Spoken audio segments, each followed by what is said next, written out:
This season of the Lake Effect podcast is made possible by the Randolph J. and Estelle M. Dorn Foundation. This episode is sponsored in part by Shores and Islands, Ohio. S&IO embodies the excitement felt from the very first time you visit. Shores and Islands, Ohio. It's a sure thing. More information at shoresandislands.com.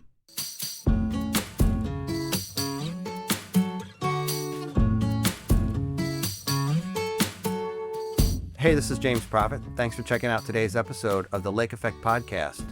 Today, I am on South Bass Island talking to Dustin Heineman, who was the big boss at Heineman Wineries.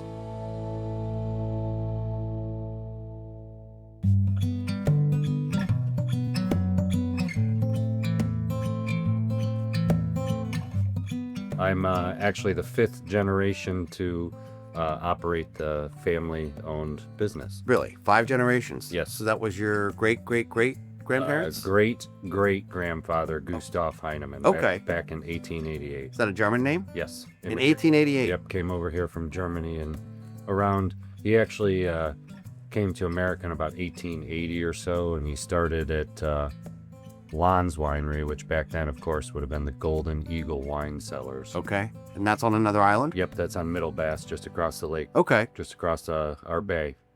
Did he start making wine right off the bat? Was he already in the business in Germany? I believe he was. Okay. There's actually still a Heineman family winery in Germany. Really? Yes. Part of your family? Yes. No kidding. You know, distant relatives, but Okay. but part of the Heineman family. Have you guys been back and forth between the two? I've actually never been to Germany. I know my father, Edward, passed away in 2023. He was there at least once, and I know my grandfather, Louis, was over there a couple times as well. So you guys have vineyards on the island? Correct. Okay. Yeah, we have about 15 acres over here, give or take, and then there's also about 8 acres that are owned by other island families that we take care of as well.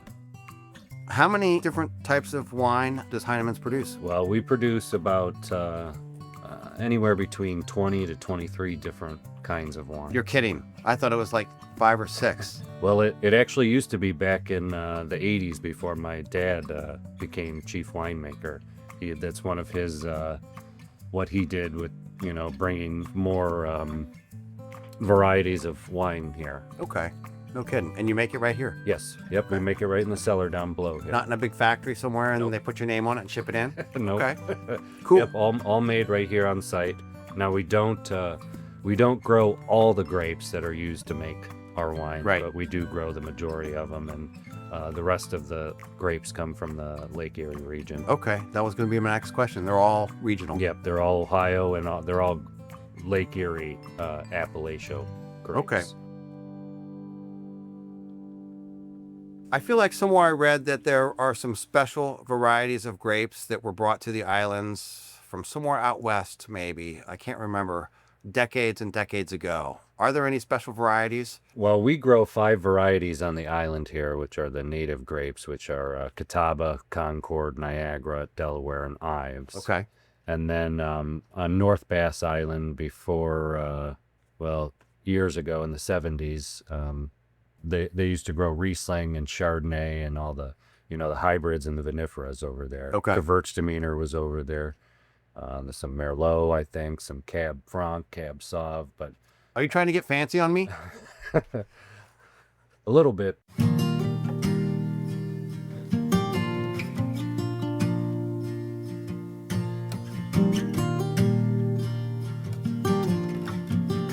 What's the season here as far as you guys operate business where people can come and sample wine and buy wine? Usually we're open from about mid-April until Halloween. Okay. And when do you actually make the wine? We're actually making the wine all year long. Really? In the summer we're bottling at least 2 to 3 times a week, depending on which kind of wines we need. Okay. And then the harvest season comes around in the fall. That's when we start picking and pressing and crushing all of our grapes. And then, they go through the fermentation process, which takes anywhere from 2 weeks to a month, given the wine, the temperature, several different variables. And then after that, the wine settles for a couple months, and When you say settles, what does that mean? Basically, all the once it's done fermenting, it'll start to settle in the sediment. Grape skins, anything left over from the fermentation process will fall to the bottom of the tanks, and I have to go through and rack all the wines, which basically means getting the clean wine off the sediment.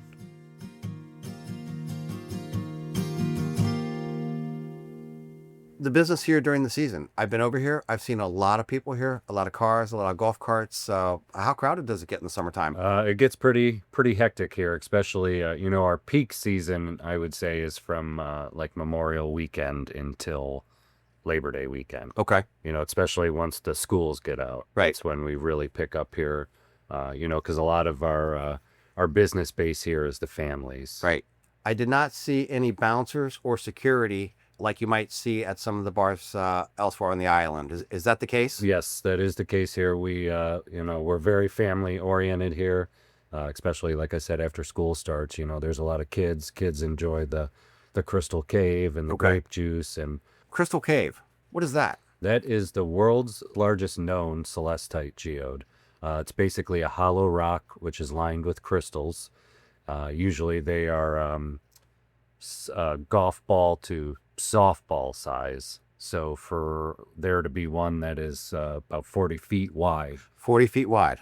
is definitely miraculous. And Crystal Cave, that is one of the reasons, well, actually, that's the main reason Heineman Winery is still here today. And why is that? Well, back during Prohibition in the 20s, there used to be 17 plus wineries on this small little island here. And when Prohibition came, most of them fell in, the vineyards fell in disrepair because they couldn't sell wine. And we were able to survive by giving tours of Crystal Cave. Really? And we also had, Gustav also had a taxi company too that would bring tourists from downtown up here to visit Crystal Cave, and at that time Mammoth Cave, which is still owned by the Heineman family today, was open, so he was given tours of that as well. Now, the statute of limitations is up, so be honest. During Prohibition, did you guys sell a little bit of wine out the back door? I'm sure. I wasn't around to witness that, but I would Okay. I would almost imagine, yes, that probably happened. I think that happened more than people think around the islands. And I feel like I read that a lot of wineries sold grape juice during Prohibition, and people made their own wine at home. Yes, they actually, I have one in our collection somewhere, but they actually used to sell grape juice with instructions on how to Really? not turn it into wine. Ah, okay. Yes, it's a technicality, huh? Yes. Huh, no kidding.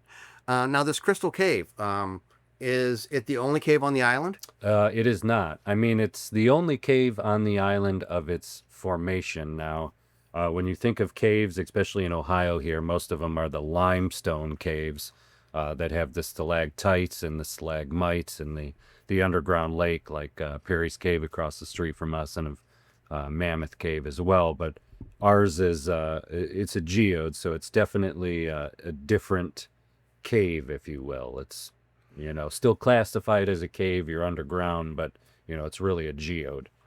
So it's not a cave where you think of where you're going through long, winding passageways over long distance. It's a giant, hollow geode. Correct. And when they first discovered it, of course, it wasn't hollow, because when you crack open a geode, there's crystals around the whole thing. So they had to mine a lot of the crystals on the floor of what we call the floor of the geode today. And they mined a lot of them back then. They used it in fireworks and flares, because when you burn that stuff, the celestite compound, it burns red. Really?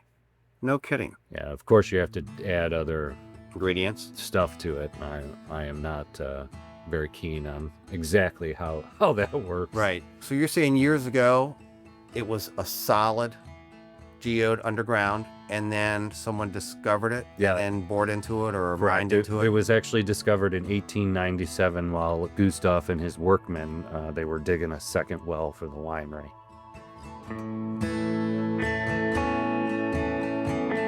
Dustin, do you guys just sell the wine in this area, or do people that have been here before from somewhere else in the country, do you ship wine?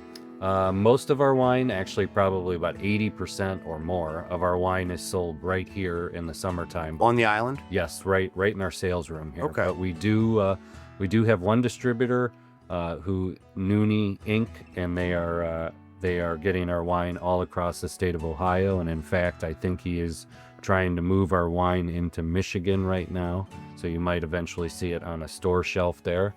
But we also UPS wine to about 37 different states around the U.S. Okay. And those are people that have probably had it here, Correct. visiting. Yep. Huh. Yep. We're always getting calls saying, hey, I was at your winery. We love your wine, and where can we find it? Not looking at anything now, but if someone reads one of the labels of one of your wines, is it going to say something like hint of leather, smoke, jasmine, computer keyboard, sky, etc.? Yes. Not all of them do. We that's one of the things that I kind of did back in 2013 when we were celebrating the battle, the bicentennial of the Battle of Lake Erie, and we were also celebrating our 25th anniversary back then. But I kind of redid a lot of our labels, so now each one of our wines has its own specific label with its own history on it. Really? I basically took a lot of historical pictures of the winery and the cave and the vineyards, and put them on the labels so that we could share that with everybody basically.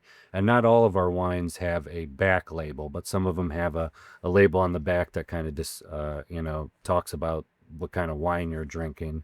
Mainly it's the dry wines, like our Chardonnay or our Pinot Grigio, which is usually known for its citrus notes. Okay. Notes. That's what I was thinking of. Notes. I am told that you guys make a special wine that comes in a skinny bottle. Oh yes, the iced wine. What is that? That is a wine made from frozen grapes, not to be confused with ice wine. Ice wine, the traditional way of making ice wine is you freeze the grapes on the vine, when the first frost comes around, and then you pick those grapes and you freeze them frozen. Now, because our frost comes much later in the season because the lake surrounds us here, we actually take the grapes off the vine and artificially freeze them. Okay. Which gives it the iced wine, spelled I-C-E-D, adding that D at the end. But it's a dessert wine, and when you freeze the grapes, it's a real concentrated juice that you get, but it's all natural sweetness, and it almost tastes like honey. That style of wine is always more expensive. Is that because it takes much more grapes? Yeah, many more grapes to produce? Yeah, because when you freeze the grapes, you get a third of the juice that you normally would.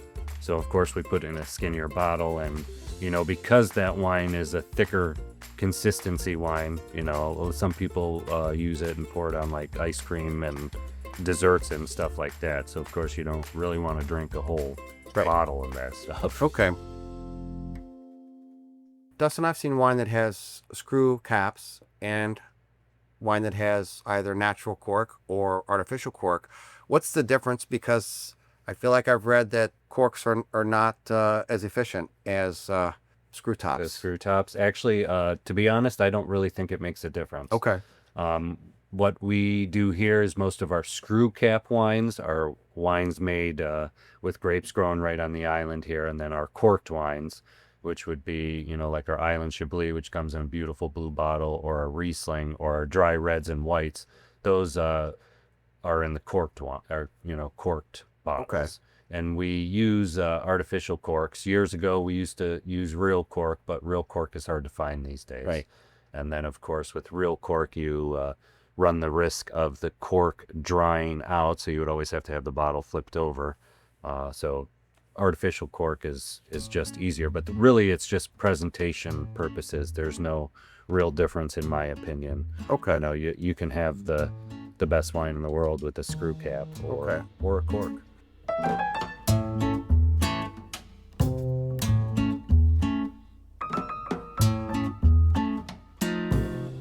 Put-in-Bay itself, of course, I talked about how there were 17 wineries here at one time, vineyards everywhere. But, there's just so much history here with we used to have Hotel Victory here, which at the time had 625 rooms, and it was the largest wooden resort in the world. And where was that at? That was actually at our state park. Okay. You can... There's the remnants of it. Yes, foundation. Still see the parts of the foundation and the remnants of the swimming pool, which was one of the first co-ed swimming pools where men and women could swim together. Really? But between the history that we have, with the vineyards and with Hotel Victory, of course, we have Perry's Monument here as well. Unfortunately, it's going to be closed for the next 2 years. It's still a beautiful monument, and I'm just proud to continue the family operations here. We're Ohio's oldest family-owned and operated winery, which is something that you don't see a lot of today. You don't see a lot of family-owned anything, really. Everything's all corporations. I was just going to say, there seems to be a lot of consolidation in this industry. Yes. And when are you selling out? Never. I won't be the one to do that. No, I don't think so. And actually, we didn't talk about it too much on here, but Mammoth Cave, which is another cave that our family owns across the street here, closed in, I think it was 1952 or 1954, but there are plans to reopen that cave again and allow the public to visit it. And is that a different style of cave? That one, yes. I mean, it's very similar to Perry's Cave across the street, but it's actually a little bit bigger. Really? And it was originally known as Doss's Cave, and then renamed Mammoth Cave when Gustav Heineman and the Put-in-Bay Resort Company that he managed bought it and started operating it. Making the wine, my father in 2023 sadly passed away, and up until that point he was the chief winemaker. Okay. And that was one of the things I was really worried about, was taking over what he used to do. He graduated from Ohio State back in 1980. He was taking classes in enology, the study of winemaking, and food technology. And myself, when I graduated high school in 2006, I tried college, but it was not my thing. I came back here and I got more of a hands-on experience. So everything, I know today about winemaking, I learned from my father. And not from a book. Correct. From my father or from my grandfather. Okay. Dustin, I really appreciate you taking time out of your busy day at the winery to talk to us about your family's history on the island and what you currently do here. I appreciate it, and hopefully one day I will see you somewhere around the lake. Thanks for joining me for this edition of the Lake Effect podcast. I'm your host and producer, James Proffitt. Our executive producer is Chris Pfeiffer. To hear more, go to wgte.org/lakeeffect. And I hope to see you somewhere around the lake.